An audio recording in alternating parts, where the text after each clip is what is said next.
Before the hockey mask, before the legend, there was a creepy campfire story about an abandoned summer camp.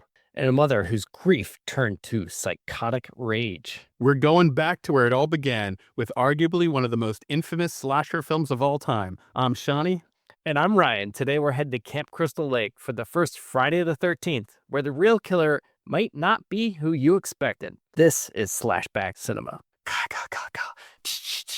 And when I was looking up the lore, it was like K-I-K-I and then Ma. So it's was it like kill Ma? Yeah, already we're off the bat with some movie lore. There's a line that the killer says at the end, "Kill her, mama," Right. like that. And so the guy that did the music, Harry Manfredini is his name, right? took that line and just went, "Ki, ma, ma, ma, ma." I never heard it that way. I always thought it was cha, cha, cha, cha. The thing about that little musical intro is, damn it scares the shit out of me. Yeah. Well, I remember we were playing the Friday the 13th game where like even the load-in screen, it's just like, and you're like, as soon as it came on, you're like, oh, hell no, I'm not playing this game. The only other piece of music that I can think of, just a tiny little piece of music that is as effective, is the Jaws theme. Yeah, it definitely gets under your skin and it's unforgettable. Very effective. Had you ever seen the very first Friday the 13th? As I was watching, I definitely saw scenes like so many of these films where like, I remember pieces of it. I don't know if I ever saw the whole thing all the way through though. How about you?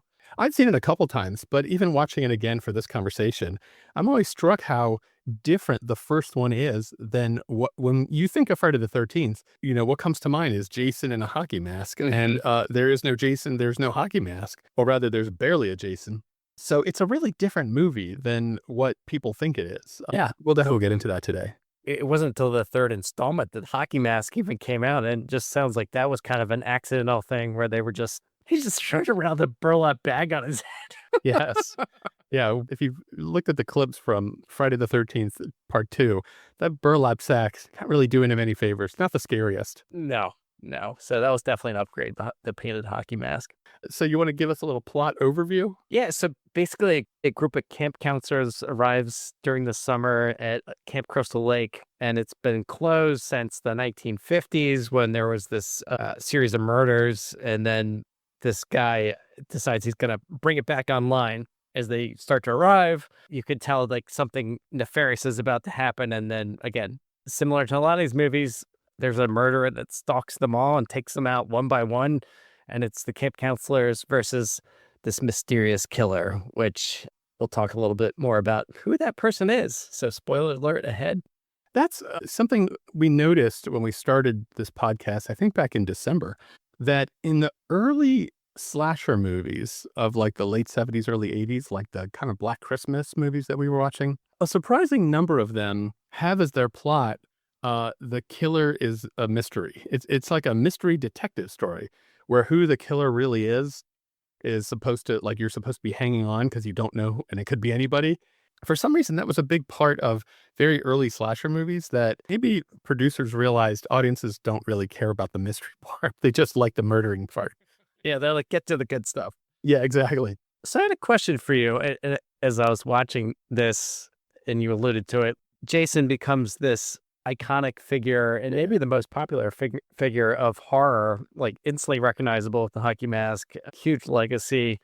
Obviously, everyone knows the film series and Jason Voorhees, but why this movie? Why was it so popular? Like, and I was doing a little research into how many slasher movies were made during the 70s and 80s. And again, this is sort of arranged and maybe it's not spot on, but it gives you an idea of the volume that there was 300 to 365 of these slasher movies made in those 20 years. But certainly this is the one that kind of rose to the top. So why? Like, I was thinking about it the whole time while I watched this movie. That's such a good question. Yeah. And it was surprisingly successful. And the movie cost a little more than $500,000 to make. And it made $60 million in box office. It's incredible. Obviously, that's why studios pumped out another 400 of these. What stood out to me, so this is my answer to your question, is compared to some of the other movies we watched, this one, I feel like the acting is above average. Not great, but They hired people who had acted before, Yeah. not people who were just literally reading lines and sounding ridiculous. So there's not a lot to their characters, but I mean, Kevin Bacon is in this, and I feel like even early Kevin Bacon, he knows how to do the job. He knows how to Yeah. say lines and sound like a real character. So I think the acting is better than average. I think the music is better than average. And then the effects. When this movie came out in 1980, I think a lot of people know that Friday the 13th was just intended to be originally because Halloween made so much money. The studio just said, "Hey, we want a movie like Halloween." Right. And so it was like clearly intended to be kind of like a ripoff of that idea.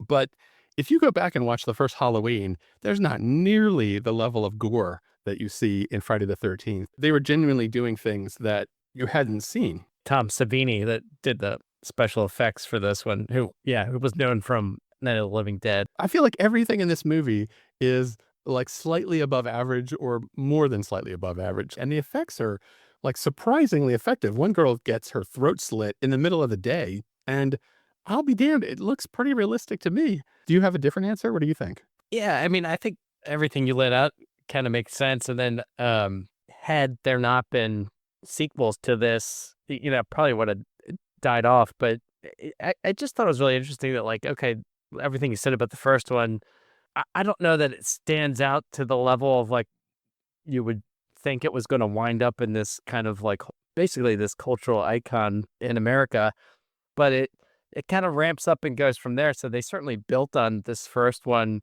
and by the time they get to the third one where they bring in the hockey mask, they were nailing it. So Right. I don't know, but like watching this, I was like, if I saw the first one, didn't know anything else, I would have been sort of scratching my head as to like, how did this become one of the Yeah. biggest franchises in horror history? The plot of Friday the 13th I actually find kind of surprising. It actually reminded me a little bit of Psycho, the original Psycho, Hitchcock's, Yeah. from 1960. Because, spoiler alert, we'll have to just spoil the ending of Friday the 13th. You find at the end that the killer is Mrs. Voorhees in this movie. And that doesn't get revealed until over an hour into the movie. You do see lots of people being killed, but the deaths are frequently from the point of view of the killer. And Kim and I were watching it last night, debating whether the hands you see doing the killing are a man's hands or a woman's hands. They look like Yeah. man hands to me. Oh, definitely. Yeah, and that last scene when Miss Voorhees gets killed, like her hands are up in the air. I'm like, that's a dude. Like that's like So some of the things I found really surprising, like the fact that, like Psycho, which is a story about a guy whose mother has died, and he's kind of obsessed with her and dresses like her, and then her voice comes through him. This movie has a really similar kind of structure. Mrs. Voorhees' son died in is it the 50s or the 60s? Do you yeah, remember I what think in the 50s. But yeah, he was at camp, and then the counselors weren't paying attention to him, and he drowned in the lake, and they were off fornicating.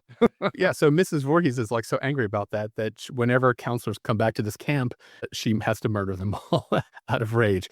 Part of what I found really interesting about that is, it is such a classic trope at this point that if you have sex in a horror movie, you're gonna die.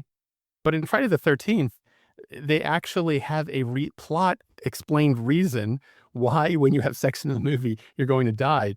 I feel like a lot of other slashers don't bother. It's like, "Oh, just sex is sinful, and so that's why." This movie is like, "Oh, it's actually relevant to the plot." I have something for us for our segment that I've started calling, This Old Haunted House. Okay, what do you got? The movie has really set up the plot that this camp has been closed for a while, like years. So Marcy, she goes into the camp bathroom, turns on the water, but no water comes out. So she realizes that the faucet is shut down like earlier in the pipes. So she turns that knob, good for her. Then she runs the water, and Ryan, perfectly crystal clear water comes out of that pipe.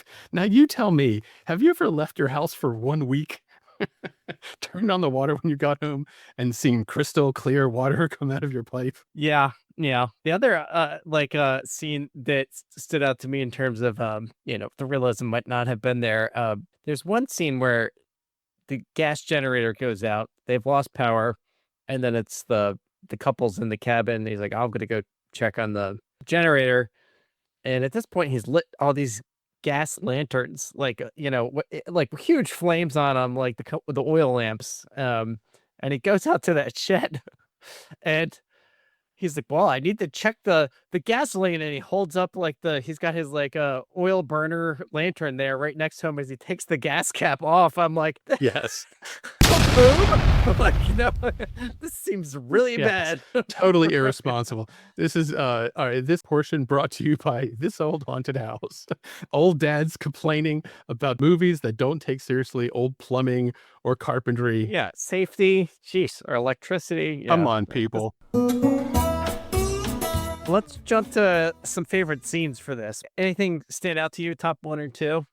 A couple of things stand out to me. One is there's a scene where one of the girls and one of the guys go into their bunk, I guess, room, and they pull down the sheet cover, and the killer, who has, I think at this point already killed somebody with an axe, the killer has put the axe into bed where the head of the axe is on the pillow, and then she's pulled up the sheet.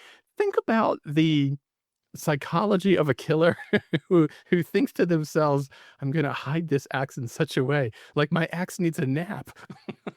Like, "Oh, I can't wait till they find this axe that I hid that I'm going to carefully lay in bed with the blood dripping off of it." That is some weird Surprise! yes. If you think about, like, the, psychology of the person who would have done that, that is probably as weird as the murdering. And the killer in this movie has multiple sequences like that. At one point, when the last girl is running away, she runs into the woods and like a body falls like out of a tree. Did Mrs. Voorhees tie him up? Not only kill him, but she had to then hoist him up. How strong? This is like a 60-year-old woman. Right, She it's just had- rigging up booby traps, hanging people on the door. yes. But then when they get to that final scene where she's duking it out with Alice, the final girl, like Yes. she does not seem very effective in terms of like hand to hand combat. Like it becomes a little less believable that she's taking them out left and right. The guy who has been she shot him with you don't actually see this in the movie. You just see his dead body with a bunch of arrows in it, but he's like pinned to the door. And again, I have another question of, did she kill him and then hang him on a door? Did Right. he Yeah. back up to the door? How exactly was that supposed to have worked? It did seem like there was some like sketchy arrow action. Like that one girl in the beginning, she goes by the target, and then the jokester guy fires an arrow into the target right next to her. And I was watching that like, did somebody in this movie actually just shoot that arrow? It did not look fake. Like, Yes, I agree. It looked like an arrow was shot within a foot of the actress. And I have not found anything online about whether or not that really happened, but I would not be surprised. yeah. I also read that they didn't have a lot of money for stunt performers, so a lot of the actors and actresses had to do their own stunts, which some of this stuff was not so easy. But I have a quick question for you, and then I'll share one other favorite scene. Did you notice where at least two of the people who are dead, and they show a close-up of their face, you can see them moving a little bit. Oh, I didn't notice that. All right, Which one? if you go back to the guy who has the arrow stuck in him and just watch that one scene, especially if you can watch it in HD, his other eye kind of like blinks or moves, even though he's supposed to have been dead for a while at that point. And then I think the girl with the axe in her head also kind of like the camera zooms in on her and all she has to do is lay completely still. And I feel like she slightly winces. Are they doing every shot here just one take? They can't say to the actress, try to be completely still this time. So you didn't notice any of those? I did not. But I'll have to go back. Good eye there, Shawnee. So favorite death, I'll just share that and then I'm curious what yours is. Yeah. Is Kevin Bacon. That scene was shot really well, but again, it confused me. So that's the scene where he's laying in bed and the killer, I think it's an arrow, right? Takes an arrow from under the bed. And this is the kind of thing that can like scare a kid for the rest of their life. This is definitely the boogeyman under your bed fear. Takes an arrow and then shoves it up through Kevin Bacon's neck. And then kind of twists the arrowhead around so that it looks a little more juice comes It's out. one of those like sharp bow hunter arrows, like, and it's like not like a single point. It's one of the ones with the very sharp edges. Looks very intimidating. So I thought the special effect there looked really good, but Yeah. also this is, I think, a really funny thing about a lot of horror movies is what do they think is inside your neck? that an arrow can just go cleanly right through and you could just push it. Do they think our necks are like just balloons of blood? Because that's what this movie seems to think we look like we are underneath of our clothes. These people have no bones, they have no No spines. bones. Yeah. Yeah. Yeah, it was definitely a little, in terms of the logistics of being able to actually take an arrow, which they're like the length of your arm, get Mhm. under a bed and shove it up at Yes. that angle. Like, if you start thinking about it too much, it starts breaking it down a little bit. But there was like this cool little sketch of how they did that special effect. And it was actually Kevin Bacon there crouched on the floor with his head. And then they built the dummy with like the bag full of blood. So he was right there as the arrow is coming up through his, like, fake neck, so I was pretty Yeah. close to his face, and then I think Savini said something like these deaths are basically like magic tricks, and they really are. Like how they actually pull them off in a movie and make them look good. I was more fascinated with that sometimes than the plot of the movie. Like, wow, that really is amazing that they were able to film that with no CGI. They have to right. figure a way in camera to push a arrow through someone's neck. It was kind of amazing, and it's really Kevin Bacon's head, but not his body. It's a really clever illustration. So what about you? Favorite scenes? I think that was probably the top kill in that movie was the Kevin Bacon arrow neck takedown, but, probably that final scene when, Alice has survived, and taken out Miss Voorhees, and then she's floated out in the canoe in the lake, and then they're playing this very melancholy, dramatic music. You feel like the film's closing out. And actually, as they were playing that song, I was listening to it. I'm like, is this where Guns N' Roses got November Rain? It sort of sounded like that song to me. I don't know. But anyway, and then she's in the canoe, and then all of a sudden, there is this. You find out that it's Jason leaping out of the lake with like some really well done special effects. Decomposed body jumps out and grabs her. That still held up, and I was like, "Holy crap! Good jump scare, good effect." It did make me start thinking about, and I feel like some of the later Friday the 13th movies dabbled in that supernatural side of things a bit more, but it does make you think like, is he a ghost? Is he a demon? Like what? Like what is Jason? Like that plants the seed in that scene for I think the rest of the film series, which I don't know. I thought it held up pretty well and made me jump.